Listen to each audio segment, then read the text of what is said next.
culto, a palavra de Deus aos pares, aos irmãos. Nesse momento em que nós estamos vivendo essa pandemia, a igreja tem se reunido nas famílias, nas casas, e o culto do domingo à noite a gente grava aqui na igreja, ou transmite aqui na igreja, para a sua casa e para todos que nos escutam. Queremos começar com a oração.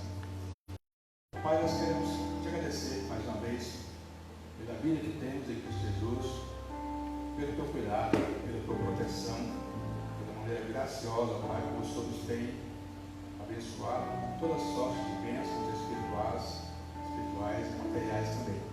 Obrigado pela tua proteção em dias de tantas dificuldades que nós atravessamos, por cada família, por cada lar, cada pessoa que está conosco assistindo esse momento, participando. Que o Senhor possa abençoar, que esse momento agora de louvor seja um tempo que a gente te agradecer, levar os nossos corações até o Senhor, que merece toda a honra, toda a glória, todo o louvor. E em seguida possamos ter um tempo também para refletir, para pensar, para ouvir a tua palavra. Que o Senhor abençoe tantos que aqui estão nesse momento, participando, papai, dessa transmissão, como também cada família, cada irmão que está em sua casa, cada pessoa que está participando conosco nesse momento. O Senhor nos abençoe a todos. Ó Deus, nós te pedimos, te rogamos ao Pai em nome de Cristo. Amém.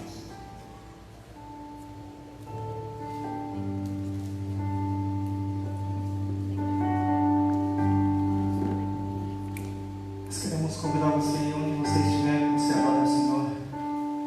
Queremos começar com um cântico que diz que o nome do Senhor é doce. E quando nós pronunciamos esse nome tem poder, nossos medos se vão, nossas dores, porque nós confiamos em Jesus. Então cante isso, adore ao Senhor. Juntos celebremos a Ele.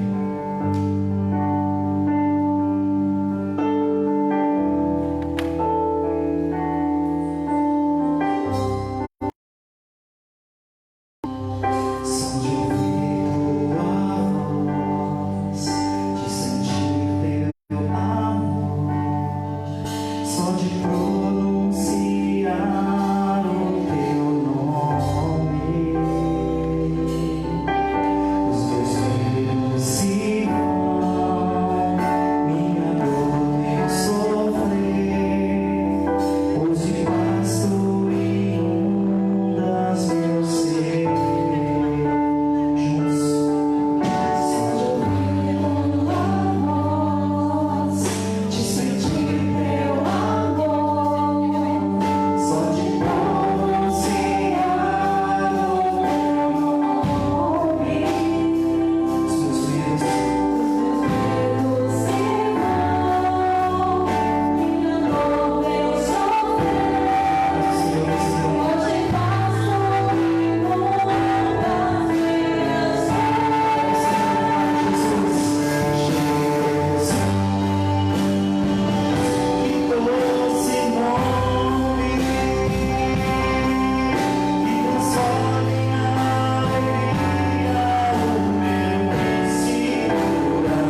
aos pés da cruz, onde nós devemos estar, diante de todas as circunstâncias.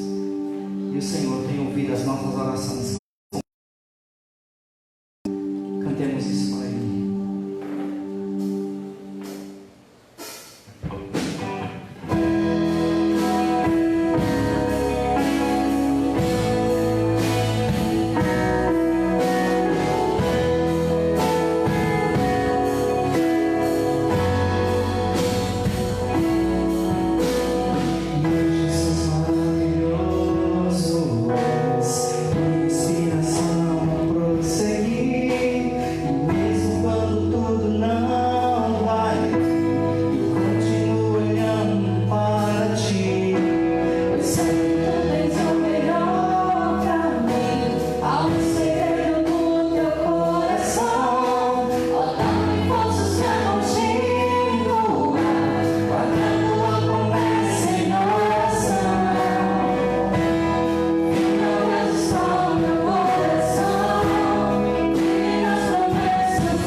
Nosso Deus é eterno.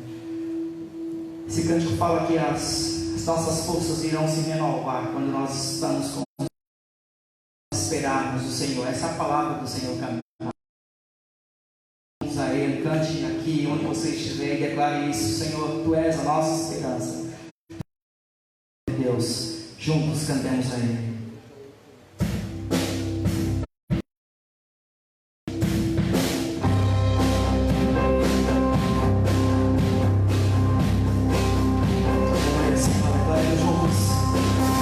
Essas forças irão se renovar, se esperar.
Tudo isso faz parte do plano do Senhor, um plano de resgate.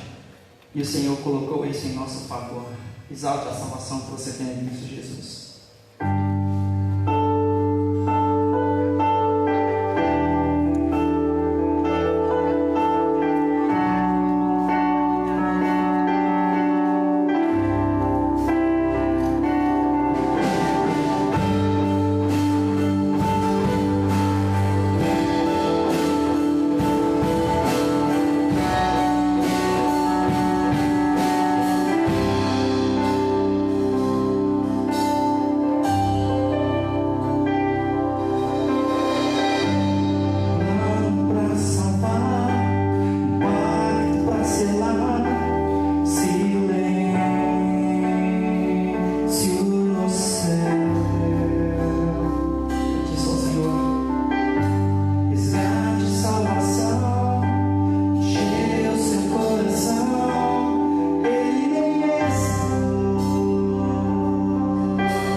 Esse plano do Senhor teve como objetivo de nos salvar, e diante dessa salvação, a nossa resposta é que a nossa alma precisa estar confiante no Senhor.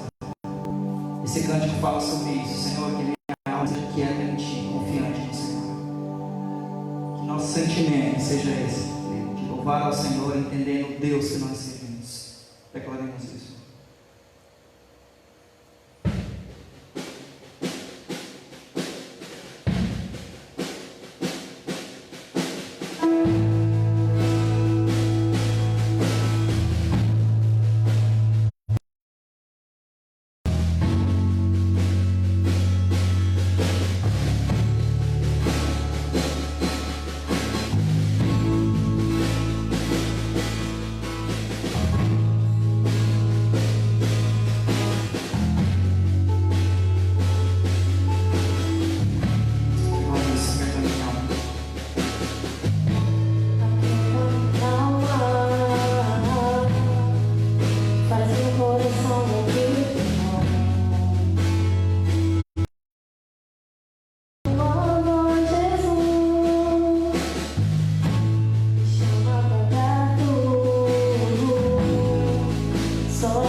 ter um tempo agora para ler e refletir sobre a palavra de Deus.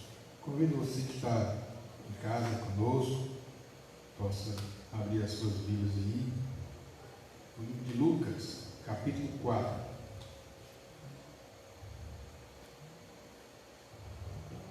Só um minuto.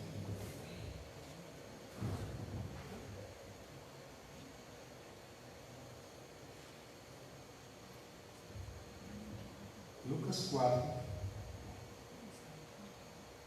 a partir do versículo 14, diz assim a palavra do Senhor. Jesus voltou para a Galiléia no poder do Espírito. Por toda aquela região se espalhou a sua fama. Ensinava nas sinagogas e todos o elogiavam. Ele foi a Nazaré, onde havia sido criado. Entrou na sinagoga, como era seu costume, e levantou-se para ler.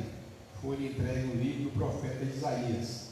Abriu-o e encontrou o lugar onde está escrito: O Espírito do Senhor está sobre mim, porque ele me ungiu para pregar boas novas aos presos e recuperação da vista aos cegos, para libertar os oprimidos e proclamar o ano da graça do Senhor. Então ele fechou o livro, devolveu ao assistente e assentou-se.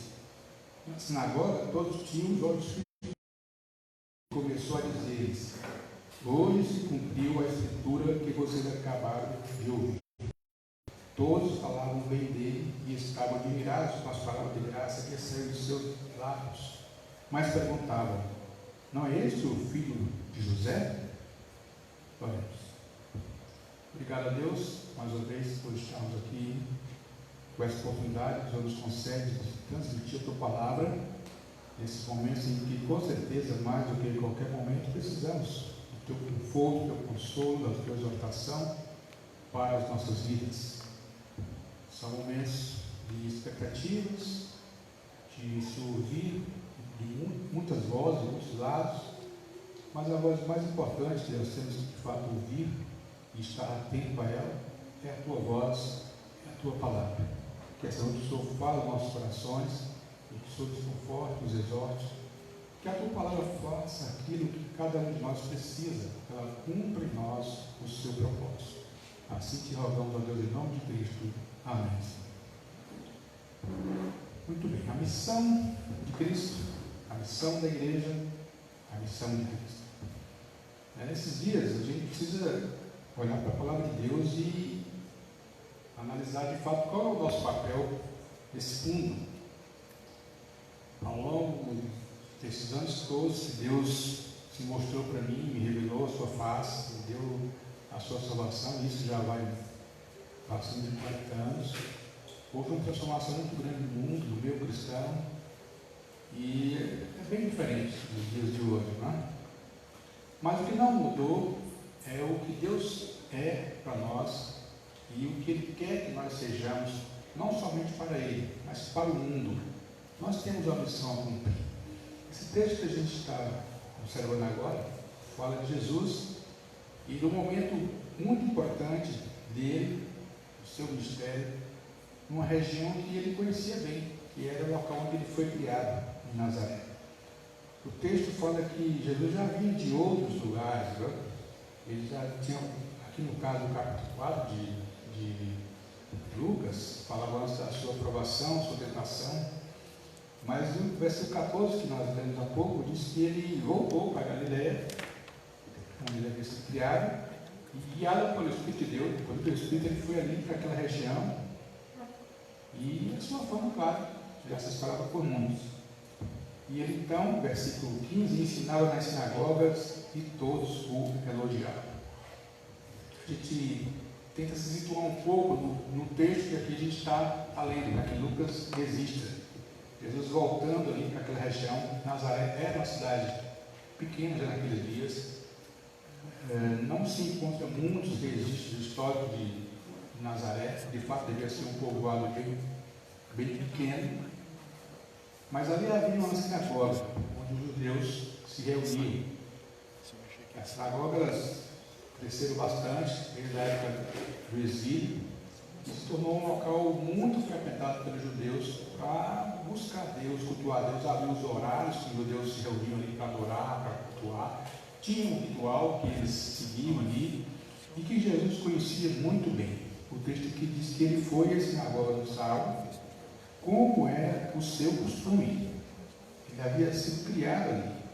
Então, ele como outros ali, sabiam que aquele local, embora fosse também um local que muitas vezes os judeus se levantaram contra ele, e até depois contra os apóstolos, seguiram, mas todos eles se reuniam nas sinagogas, porque era um local de encontro, um local reservado, um local onde havia comunhão, onde havia, com certeza, a presença de Deus ali, porque ele era cultuado ali, a sua palavra era lida, era refletida naqueles momentos.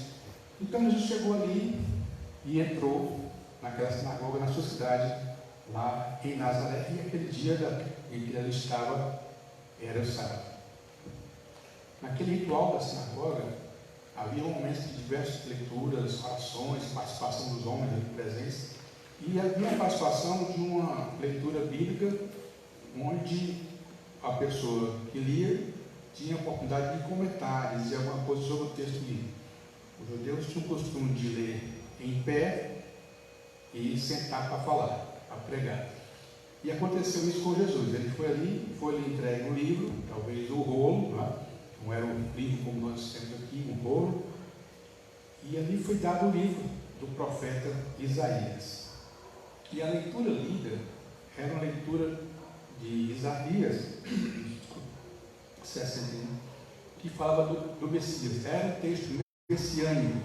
E ele então se levantou e fez aquela leitura, que com certeza só o fato dele ali estar presente já criava uma expectativa nas pessoas, porque ele tinha uma fama, ele já ficava bastante conhecido, e muitos conheciam ainda quando ele ali estava, quando ele ali foi criado. Mas também o fato dele ler aquele texto, que era um texto que os judeus gostavam de conhecer, de ler, porque falava do Messias, falava de uma libertação que iria acontecer. Deus tinha muito isso, uma expectativa que esse momento um dia chegasse. Então Jesus foi até ali, e o texto lido foi aquele, versículo 16, levantou-se para ler. Versículo 17 foi dado o livro, ele abriu e encontrou o que estava escrito no lugar do texto de Isaías. A gente pode perceber que o texto que ele leu fala do Messias, e era aquilo que a ele se referia, ele aplicou a si, certo? Tanto que no final houve aquele constrangimento, porque alguns entenderam que quem era Jesus? Não era aquele homem que foi criado ali, aquele rapaz que eles conheceram, saiu dali há um tempo e agora voltou e é Deus e é o Messias, né? Então isso gerou aquela polêmica, depois a gente vai ver o que sucedeu posteriormente. Mas o fato é que Jesus aplicou a si, e isso a gente quer aqui estar lembrando. Porque aquele texto então falava da sua missão, da missão de Jesus, quando ele aqui chegasse, como sendo ele o Messias, como sendo ele o Salvador, aquele que estava presente desde Isaías, que dá 600 anos antes do Cristo. Então, algumas coisas que destaca, a gente quer ver como Jesus entendeu isso para si próprio e como a gente pode aplicar isso para nós, como povo de Deus, como sua igreja. Algumas das palavras estão aí para a gente analisar. Primeiro está o versículo 18: o Espírito do Senhor está sobre mim. Alguns creem que ele ali fazia referência, talvez, ao seu batismo, o momento em que desceu sobre ele ali o Espírito Santo e tudo. O fato é que havia um significado muito especial, Jesus se referia àquele momento, de que ele estava ali no Espírito de Deus, no poder do Espírito de Deus. Aliás, quando a gente leu aqui no versículo 14, já dizia que ele foi para Galileia no poder do Espírito. A gente lê Paulo falando sobre Jesus lá em Filipenses, que ele se esvaziou da sua divindade, mas era um homem que tinha uma perfeita harmonia com Deus, onde o Espírito de Deus agia sobre a sua vida mais do que qualquer outro homem. E esse Espírito ungiu, quer dizer, o capacitou, o determinou para uma função específica, no caso de ser o Messias. Era isso que aqui se referia, mostrando às pessoas. Então, falando desse versículo 18, que o Espírito Santo está sobre mim, a gente está pensando que na promessa, havia uma promessa da vinda do Messias, O povo de Israel já guardava isso há bastante tempo. Quando esse texto foi escrito, o povo estava sob o domínio de povos da sua vizinhança. Isso tem passado muitos anos acontecendo assim. Havia um anseio, uma expectativa de que esse dia da libertação chegasse, que esse Messias um dia viesse. Então essa promessa era aquilo que agora ali estava se referindo. Mas não só uma promessa, mas o fato dele ali estar, Jesus ser a vinda daquele Messias prometido, e que ele estava ali com uma função determinada. Deus o tinha ungido com esse propósito. Diz ainda mais, porque ele me ungiu para pregar boas novas aos pobres. As boas novas falam de notícias boas. Quem não gosta de notícias boas? A gente muito boa. Você liga qualquer aparelho que dá acesso à informação, as coisas são ruins, as estatísticas são ruins na área de saúde, na área de economia, na área policial, enfim. A gente tem muitas notícias ruins, né? É bom quando a gente tem a oportunidade de transmitir a alguém algo bom, notícias boas, né?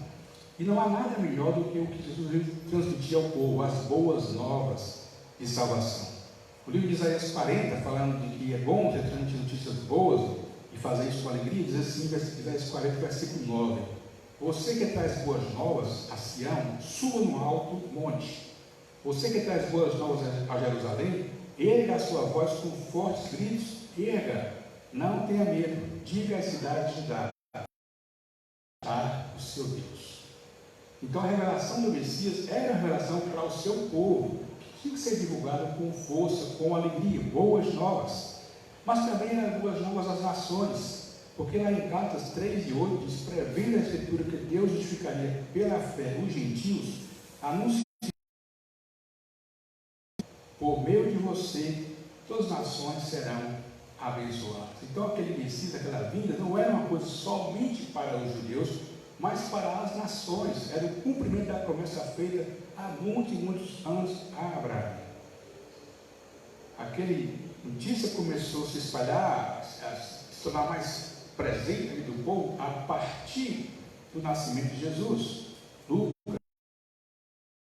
lhes disse, não tenham medo, estou lhes trazendo boas novas com grande alegria, que são para todo o povo. Hoje na cidade de Davi lhes nasceu o Salvador, que é Cristo o Senhor. Pregar boas novas aos pobres, não é? Por que aos pobres? Os pobres sempre têm o favor de Deus. Por que tem? Pelo fato de serem pobres, de serem marginalizados, de terem pouco, de terem dificuldade de acesso às coisas melhores, por serem deixados de lado nas bênçãos materiais que o mundo tem, que são dadas por Deus para distribuição a todos. Os pobres muitas vezes ficam mais perto de buscar Deus por causa das suas carências, das suas necessidades, já que ele não tem com quem contar. Ele sabe que pode contar com Deus, ele sabe que pode buscar Deus. É por isso que as conversões, no início, foram muito entre os pobres, e ainda hoje os pobres é onde mais há pessoas que têm o coração voltado para Deus. Por quê? Porque não tem como se manter muitas vezes, porque não tem o poder da riqueza, porque sabe que não pode confiar em si, que não tem como, e sabe que não pode confiar em ninguém. Então precisa olhar para Deus e buscar ao Senhor. Mas é óbvio que Deus não veio tirar as pessoas da pobreza, né? Havia muitos pobres em Israel, e continuaram pobres depois que ele voltou. Há muitos pobres nos dias de hoje que já aceitaram Cristo como Salvador, e continuam pobres, no sentido material, em sua grande maioria. Então aquela pobreza que ele se referia não era só a questão material. Embora quando Deus chega em nossas vidas, a gente adquire uma sabedoria diferente, muitas pessoas renovam, crescem e conseguem vencer na vida a partir do seu encontro com Jesus. Mas ele não veio para fazer apenas isso, ele não veio para fazer uma revolução e tirar os pobres da pobreza. Ele veio para trazer salvação àqueles que eram espiritualmente pobres, emocionalmente pobres. E essas pessoas se encontram em todo lugar, tanto entre os pobres financeiramente, quanto até entre os ricos, que muitas vezes podem ser ricos em coisas materiais, mas espiritualmente são pobres. Bem-aventurados os pobres em espírito, pois deles é o reino dos céus. Mateus 5:3. Mas ele veio também para proclamar a liberdade aos presos. Mais uma vez, a gente entende que esse texto está falando de coisas não físicas, porque Jesus não veio abrir portas das cadeias, ele não veio tirar da cadeia os presos, aqueles que cumpriam as suas penas porque mereciam, e nem aqueles que injustamente foram ali colocados. Naquele dia havia muitos presos, por diversos motivos, como também hoje. Então a prisão a que ele se referia era outro tipo de prisão, talvez a prisão moral, espiritual. O mundo naqueles dias, como nos nossos dias, há muitas pessoas que estão presas, não têm a liberdade em Deus, estão presos a atividades, a princípios, a erros, tanto na área espiritual como na área moral. Há pessoas que estão presas nas suas dúvidas, se creem ou se não creem em Deus, tem ou se não tem céu, se existe ou não popular, espiritual, enfim. Pessoas que estão presas no seu temor da vida, presas no pecado, na carne, no erro, nas frustrações, nos vícios e tantas coisas que prendem o homem, e foi para isso que Cristo veio. Onde ele chega, aí há liberdade. Então é isso que ele se referia. Vem falando aqui em trazer recuperação da vista aos cegos. E mais uma vez a gente fala que não se referia obviamente aos cegos físicos. Alguns cegos foram curados e entraram para a história, e outros ficaram sem ver, mesmo depois que Jesus passou por eles. Ele não veio para redimir, para tirar todas as pessoas que estavam com problemas de vista de forma alguma, embora ele tenha poder para curar. Mas Jesus veio trazer recuperação aos cegos, aqueles que não conseguem ver, espiritualmente falando, aqueles que não conseguem ver a Deus. Paulo diz em 2 Coríntios 4:4 que o Deus dessa era cegou o entendimento dos descrentes, para que não vejam a luz do Evangelho da glória de Cristo, que é a imagem de Deus. Muitas vezes a pessoa ouve falar de Deus, escuta uma mensagem, lê um texto bíblico, até se emociona com o louvor, mas ela não consegue enxergar Deus, ela não consegue se aproximar de Deus, ela não consegue vencer essas barreiras. Ou seja, Paulo diz que há como algo que tampe a sua visão, que impeça de ver, com escamas, eles não veem. E Paulo diz que é o inimigo de Deus, das almas que faz isso. Mas quando Cristo chega e alguém consegue ver espiritualmente, aquelas escamas caem e ele consegue ver perfeitamente a salvação de Cristo, a alegria da salvação, os poderes de Deus ficam ao seu alcance. Mas foi para isso que ele veio, para que esse mundo que está cego espiritualmente consiga ver a Deus. Mas também ele veio para abrir os olhos daqueles que já estão nos caminhos do Senhor, talvez, ou pelo menos estão nas igrejas, e que não conseguem enxergar a vida de uma maneira espiritual. Muitas pessoas estão dentro do contexto cristão, mas ainda vivem raciocinando como se não estivessem. Não vivem a vida de uma forma espiritual. A verdade de Cristo não ainda abriu por completo os seus olhos, e a análise que ele faz da vida não é a análise que Deus faria ou que faria alguém que conhece a Deus. Lá em 2 Pedro, capítulo 1, versículo 5 a 9, diz o seguinte: por isso mesmo, empenhe-se para acrescentar à sua fé a virtude o conhecimento, ao conhecimento domínio próprio, ao domínio próprio a perseverança a piedade a fraternidade, e a fraternidade o amor. Porque se essas qualidades existirem e estiverem crescendo em suas vidas, elas impedirão que vocês, no pleno conhecimento do nosso Senhor Jesus Cristo, sejam inoperantes e improdutivos. Todavia, se alguém não as tem, está cego, só vê o que está perto, esquecendo-se da purificação dos seus antigos pecados. Cristo veio para isso, para nos dar uma abertura de visão completa da vida espiritual. E às vezes nós, até depois que conhecemos a Cristo, que abrimos os nossos olhos, ainda continuando a vida, muitas vezes nos envolvemos com ela, nos envolvemos com as questões seculares, e aquilo também começa a fechar os nossos olhos para aquilo que é o melhor da vida, que é crescer com Deus, que é ser alguém operante, produtivo na obra de Deus. Quando nós não estamos fazendo isso, é porque aquela mensagem, aquela palavra que está sendo dita, que você está lendo, parece que você não está vendo, você está cego. Deus fala com você e você não consegue ver. Deus se expressa nas suas palavras para você, mas você não consegue entender, porque está cego também.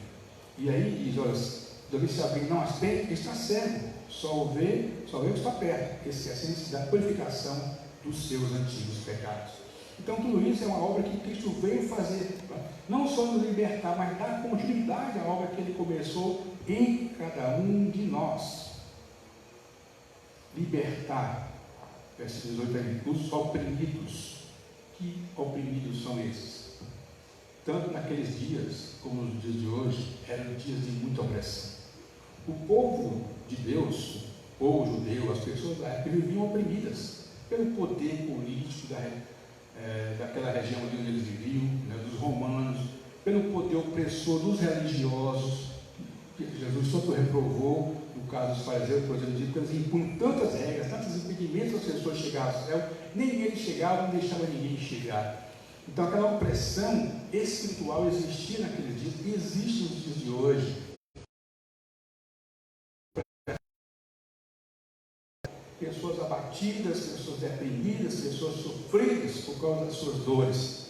A opressão psicológica, a gente percebe que nos dias de hoje também, né? Muitas pessoas hoje procuram aconselhamentos, procuram médicos, estão sendo medicadas com remédio de todo tipo de tarjas, porque não conseguem superar essa opressão que vive, ou opressão espiritual, ou opressão emocional, ou opressão psicológica. Mas Jesus veio para libertar as pessoas das suas opressões, incluindo essa. Homens têm, eu reconheço que tem capacidade intelectual, criativa, científica para criar medicações, né, técnicas e até mesmo conversas, aconselhamentos que ajudam as pessoas a diminuir as suas dores, os seus sofrimentos, né, que de repente fazem sumir sintomas que a gente está acometidos. Mas nós sabemos que essa cura é difícil de acontecer, porque essa cura Deus é que dá. Ele é que livra as pessoas das suas opressões. Ele que veio com essa missão. E finalmente o versículo 19 diz: e proclamar o ano da graça do nosso Senhor. O que seria o ano da graça? Esse tempo da graça, ele se iniciou com a vinda do Messias. No dia que Cristo veio ao mundo, não é? Ele veio para ser o Salvador.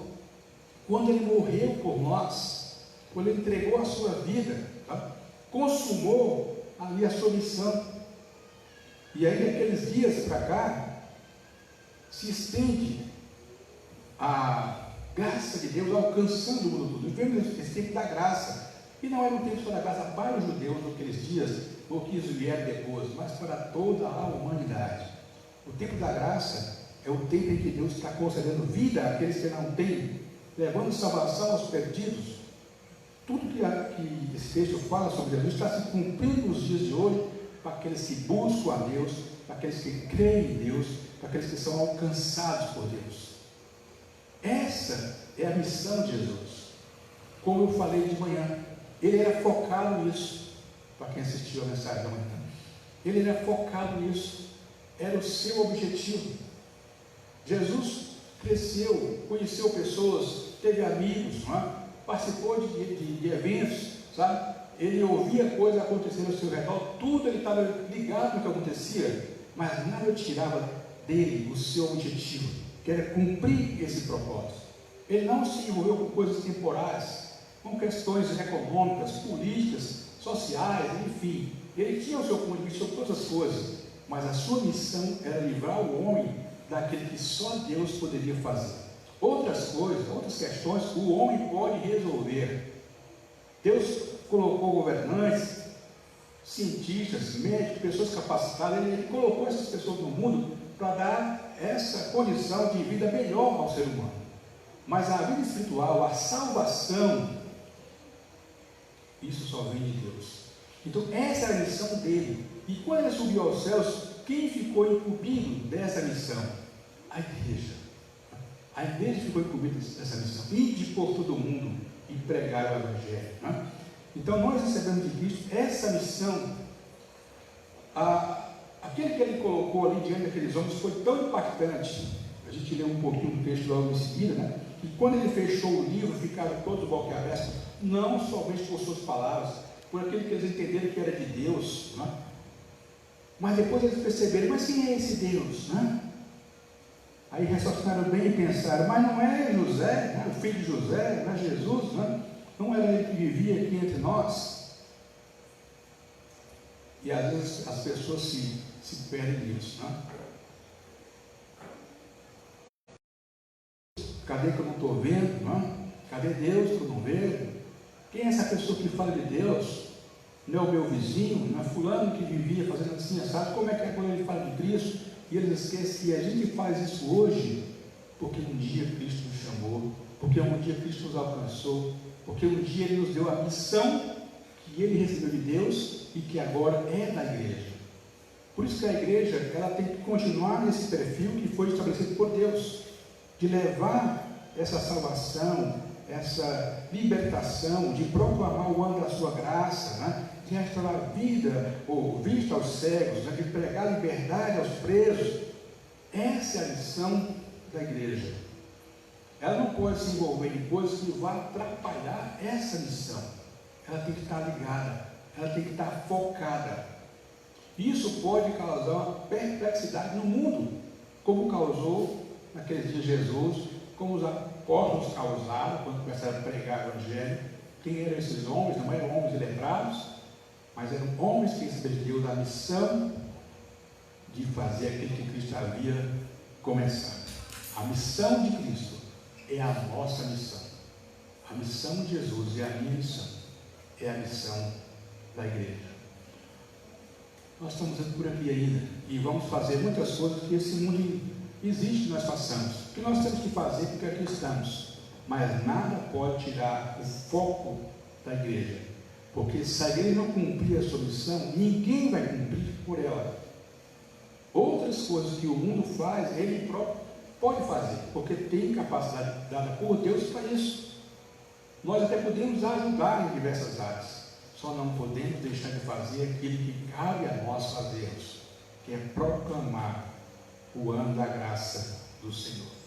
Então que Deus nos ajude, meus irmãos, como igreja cristã evangélica Monte Sinai. Nem mesmo essa pandemia, nem mesmo essa reclusão em nossas casas de forma voluntária pode impedir que nós continuemos iluminando o mundo através da presença de Jesus em nós, da mensagem que podemos transmitir para as pessoas. Não entrar nas polêmicas, nas discussões, mas mostrar a verdade de Jesus, a luz de Jesus, a consolação de Jesus, a salvação de Jesus. Essa é a nossa missão. Amém, Jesus?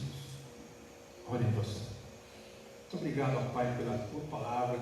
Obrigado, Senhor, porque a tua missão, a missão que o Senhor enviou, mandou ao seu filho, ungiu o seu filho para isso, foi realmente tremenda.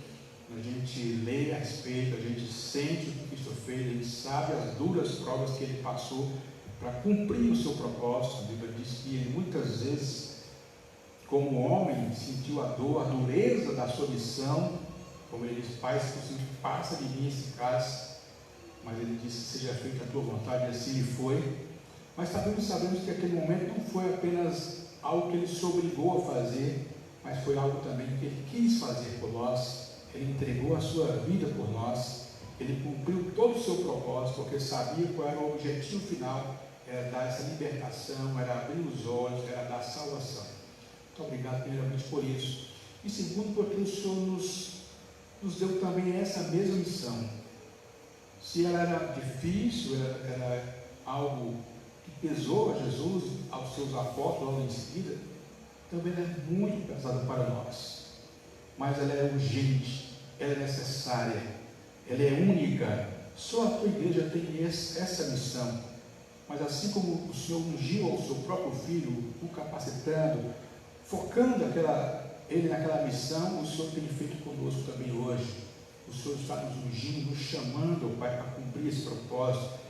Sabemos que o mundo tem tantas coisas que nós podemos nos envolver, algumas coisas que não devemos, outras que são boas, outras que nem sei porque a gente às vezes está fazendo, mas não podemos de forma alguma perder o foco principal das nossas vidas: te adorar, te engrandecer e cumprir o teu propósito em nossas vidas.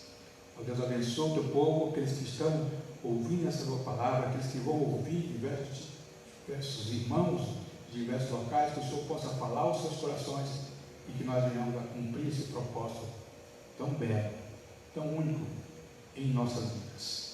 Assim, ó Deus, te peço e te agradeço, ó Pai, em nome de Cristo. Amém. O Senhor abençoe.